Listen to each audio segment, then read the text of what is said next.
everybody. Welcome to the Brownwood Lions Coaches Show here on KOXC. I am Derek Stuckley, along with Brownwood Lions head football coach, athletic director Sammy Burnett, and his special guest. Special guest today. We've been trying to get this show on the air for about 45 minutes, but we've had some difficulties with I'll tell you the here. problem. Star's all excited because her little Kyle happened to weave through the wreck a little bit better than my little Kyle, and he finished 11th and my finished 12th. But what I tried to explain to her was I got more stage points and playoff points, so she's behind. We're not. This was. Oh, it wasn't time for the NASCAR report? No, I'm just saying the points don't matter right now. Oh, but they will at the end. And my Kyle will be fine. Okay. Yeah. Whatever. Your Kyle better hope he wins the race. Bet he wins one before yours. I don't know. I don't know about So that. you won't bet. Yeah. Look at him. I got him all fired up, giving him a hard time right when he walked in. She sure did. Then she slammed the door on Coach Lipsy. What's going on with that? Shut our special guest out. It's true. I saw it. Yeah, I did. Sorry. You're good. Coach, I'm sorry that I brought you this debacle. But hey, Show's getting better every week. Hey, but in the news of sports, Yeah, let's get to some of that maybe. congratulations to the Lady Lions soccer team and their assistant coach, Coach Lipsy, for beating Lampasas last night by the score of a touchdown into a 2-point conversion. That'd be 8-0, Coach. That's a big deal. Why don't you share a little bit? Look, we'll put it on the spot. Share a little bit about last night. Well, I talked to Coach Mosqueda, so I stayed for track practice Oh, yesterday. give me 5. we kind of got a lot going on right now. Yes. But she said they played really good. She I said, saw her at track practice yesterday. See, my memory's old. I'm old.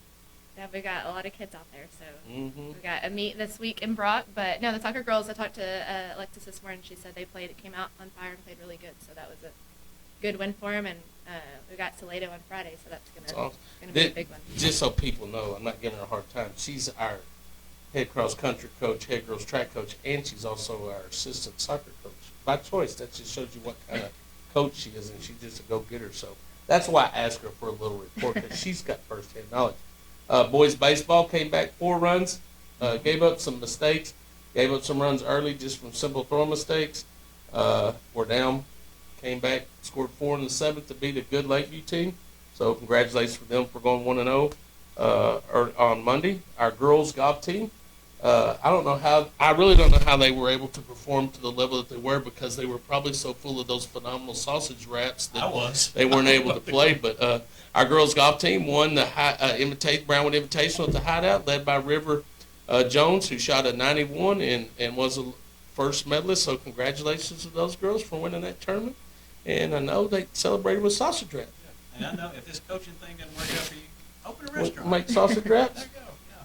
Softball team played Merkel last night. Weren't victorious in that game. Merkel has a great battery, pitcher-catcher battery, good, well-hitting team. We knew they were going to be that way, so we dropped that game. Girls are 1-2 now, but they're fiery. They're going to be fine. Just keep working and keep grinding, keep growing. They're going to be okay. And then our boys soccer team dropped their match. That's where I was last night, too. I thought a really good Lampasas team made a couple of shots on goal that were really good. And then their goalie was the standout player to me in the game. I mean, he made some stops last night that were just really unbelievable. So I think a lot of their MO is the fact they have a phenomenal goalie. But our boys played extremely well, was proud of the way they played. They played physical. They played hard, had many opportunities to put the ball in the goal. And it just didn't work out. But I thought they played as a team. I saw growth. So I was proud of what they did. So that's what we had since Monday and last week, I guess. Looking into the week, again, Coach will take her Lady Lions track team to Brock along with Coach Jackson and the boys. They'll run there on Thursday. We have softball going to the Abilene tournament Thursday, Friday, and Saturday, and the boys baseball team will host the Brownwood baseball tournament. That'll be in Brownwood, Early, and in Baines. So there'll be a lot of baseball going on Thursday, Friday, Saturday around here. It's finally probably the first time in 3 or 4 years that we've had decent weather. It's not going to be decent. It's going to be nice weather, especially compared to what we've had in the past. So I'm happy for our players because they just haven't been. It's been a tough 2 or 3 years trying to get that tournament in. So that's going on. We also have our boys. We got a lot going on Friday. Saturday, our boys golf team will head to Lubbock to play in the regional preview, which is a big deal. Another opportunity for them to work on that course, a course that our team has played several years in a row now. Been blessed to go to the regional tournament, but for them to continue to grow and gain knowledge on every hole, to help them it's just like going to your home course and playing. The more knowledge you can gain on that course, club selection's huge, understanding the altitude, understanding the wind, that kind of stuff. So they're going to go play in that regional preview. It also gives them an opportunity to match up with everybody else in the region, which is no doubt the strongest region in Texas when it comes to men's golf. So they'll be there Friday, Saturday. Tennis is at Fredericksburg Tournament Friday, Saturday. We got soccer. Girls will be hosting Salado at 5 o'clock. The boys soccer team will be at Salado at 5 o'clock. And I think I just hit it all. I did. Boy, I'm so efficient. I'm so efficient. You want to hit another note before we... This one? Yeah. Absolutely. Okay. I don't know how. I guess. I don't know. I just found out today. But I'm telling you, I'm so excited. Being a part of the committee. I'm on 2 committees with Texas High School Coach Association that deal with super elite teams and things like that. Last year I was involved in the football side of it. I understand that the entire process that it takes to nominate, to select, to break down the kids, and then go with a group, everybody else in the community, and vote on super elite teams. Probably went through 700 applications last year, narrowed it down, got with a group, did Zoom meetings to try to do the best we could to select the top 24 kids in the state of Texas in the Class 4A. That's the Texas High School Coach Association Super Elite Team for football. And I just found out today, better watch out, I'll get emotional, because I understand how big a deal it is. But Junior Martinez was a special teams selection for the Super Elite Team. And I couldn't be any happier or prouder of a young man, because he perseveres. He's been an example for us for 4 years on the varsity. And to see him get that award, it's amazing. I'm so excited for him. Look, I'm all here crying like a baby. Love the boy. We're going to miss him, but, man, he deserves it. So congratulations to Junior. Yes, definitely. Now on to girls track, please. Well, also, Junior will be going to... Oh, yes, sorry. I talked to Coach. Junior's been offered an opportunity to go kick at Tarleton, which is exactly where he wants to be. So he's worked on that enrollment. He's got that stuff worked out. But we're going to have 3 boys at Stephenville over there playing football for Tarleton, so it gives me a reason to go to Stephenville. All right. Anything else, Coach? We better talk some girls track real Okay, quick. we can do that. Coach Lipsy, of course, your first full year, but you've seen most of the girls in cross country, Yes. soccer, everything else. So just kind of give everybody a preview what the track season's looking like. Yeah, I'm super excited. We have our first official meet tomorrow in Brock. There's going to be some good competition. It'll be good to see Brock because, they're going to be in our district next year. So kind of see how we compare to them. We went last week to a practice meet in Wall, and I was very pleased with how all of our girls, varsity JV, we have about 55 girls out for track this year. Say that again. 55? 55 girls. That's awesome. So it's great. It's a good issue to have, trying to figure out where everybody gets to go because we got 3 spots varsity, 3 spots JV. But I was really pleased with how all of them competed at Wall. It was really good. So what are some of the events or some of the girls that look like the strongest in track? Well, Cindy Wyndham had a great cross-country season. I still think she's got a lot more in her than she realizes. So made her take a week off after state cross-country, and then she's been going nonstop ever since. So really excited to see what she can do. She ran a 2:21 the other day at Wall in 800, which was her PR last year. So that was great. Obviously, you have Hannah Dean, who went to state last year in high jump and almost went in triple jump. We actually went to Oklahoma indoor meet a couple of weeks ago, and she high jumped 5.6, which was her PR. She got 3rd at that meet, so that was really good. When That's she a good only way to had start about the year. 2 days of practice because she was obviously in basketball.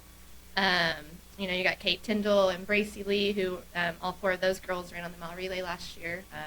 They're all hard workers, but we've got a lot of others too that, Anaya Hines, I think, was injured last year. She didn't get to run. She's a sophomore. She's, I think, going to be a big piece for us. We got to move in. That's a freshman, Kaya Phillips from Killeen. That's going to help us out big time. Talia Clifton is one of our seniors. She runs the hurdles. She's been working her tail off on that. We got Jason Jones throwing as another senior. But other than that, a lot of juniors, sophomores, freshmen. So excited to see, what we can do. What a bunch of great leadership right there, though, with all those names, man. Those all are good quality kids. workers and leaders. So we're excited. I could throw we in there. We are excited about the girls' track team. So as far as the track program goes, just what are the kind of the keys? What are the backbones? What do you What is your mindset? What has to happen to have a successful track? So I think, our goal, and I think the girls kind of thought I was crazy when I first said it early on in the year, that our goal is to be district champs this year. And I think they're starting to see that they've got the potential to do that. They're starting to believe in it a little bit. So I think there's a lot of pieces that, maybe in previous years didn't get some points in certain places that I think we have the girls to do this year. So, our district's competitive, obviously. Region 1, like he was saying, in golf, every sport is just, it's tough to get out in. But I think that we definitely have a lot of potential to see what we can do this year. We still got a long ways to go, but they're working hard right now and looking really good. Do you know anything about the other district teams yet? Not really. I mean, I'm on it, both of my parents' track coaches, and so track's my thing. I look at results all the time. So I've looked at, how they all did last year, but I haven't seen any results on anyone yet this year. So I know we go to Tarleton next week, and so I think almost everyone, if not everyone in our district, will be there. So that will be good to kind of see where we stack up against all them. Well, she's going to hold the reins back just a little bit. Don't give all of it, give it all away. You want to peak too soon. That's the plan. That's why I try to talk a lot of them. It's good. They work hard and all that, but I try to hold them back a little bit because we got to peak, at the right time. So it's still early right now. So just trying my best to keep them where they don't peak too soon. And Blue Bonnet Relays in March. Yep, March 21st, 22nd.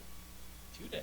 2 days. Small school on the 21st, big school on the 22nd. I think we're somewhere around 23 teams, Coach, on the like small that. school, I think and so. 9 or 10. We had a couple that had to back out for certain reasons in the big school, but we're still working on getting some big school. We picked up some big schools that hadn't come in the past, so we're battling, trying to figure out a way. Talk to Rodney Chant and Mark Baker at San Angelo about they do the San Angelo relays and we do the Blue Bonnets. Maybe do something to where we can move our event away from there because there's a big draw of West Texas schools that go there. It'd be nice to have a big San Angelo relays and even make a bigger, large division with the Blue Bonnets. That's something we're going to look into in the future.